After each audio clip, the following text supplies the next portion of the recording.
ليه الموز لو قعد كتير عند الفكهاني مش بيسود، وأول ما يجي البيت عندنا بيسود ويعفن؟ ليه لما بتشتري موز من عند الفكهاني وتسيبه في البيت يوم أو يومين بتلاقيه يسود وعفن، لكن عند الفكهاني بيفضل طازة لفترة طويلة جدا؟ هل الفكهاني مثلا عنده سر بيحفظ بيه الفاكهة؟ وهل ممكن احنا في البيت نحافظ على الفاكهة بنفس الطريقة؟ هعرفكم الأسرار وراء الظاهرة الغريبة دي، وازاي تقدر تطبقها في البيت وتحافظ على الفاكهة بنفس الطريقة. معاكم مهندس مصطفى، جهز قهوتك واشترك في القناة ويلا بينا نعرف اللغز المحير ده.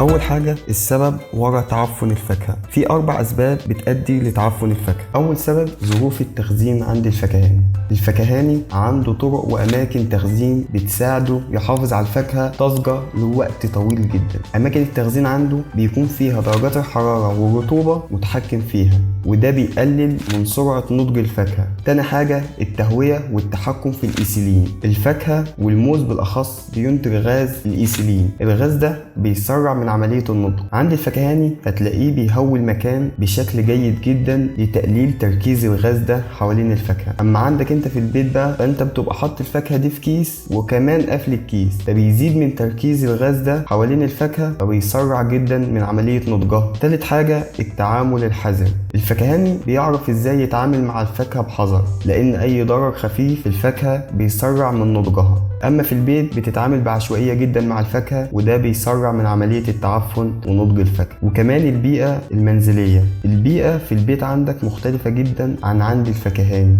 درجة الحرارة والرطوبة في البيت بتكون عالية جدا، وده بيسرع من نضج وتعفن الفاكهة. طب ازاي نحافظ على الفاكهة؟ الحل في خطوتين بالظبط. التخزين في مكان بارد زي مثلا التلاجة. جرب تحط الموز او الفاكهة بشكل عام في مكان بارد وبعيد عن اشعة الشمس المباشرة، هتلاقيها هتقعد فترة اطول من اي وقت تاني. تاني حاجة، انك تتجنب انك تحطها في اكياس مقفولة. حط الفاكهة في سلة مفتوحة في مكان مكشوف، ده هيقلل من تركيز غاز الإيثيلين وهيقلل من سرعة التعفن. خلاصة الموضوع ده، الفاكهة بتكون عند الفكهاني طازجة لوقت طويل بسبب التحكم في درجة الحرارة والرطوبة والتهوية.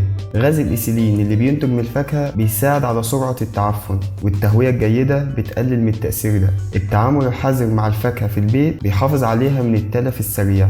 لو عندك اي اسئلة تانية او مواضيع حابب نتكلم عنها، ما تنساش تكتب في الكومنتات. اشترك في القناة ونتقابل في الفيديو الجاي. سلام.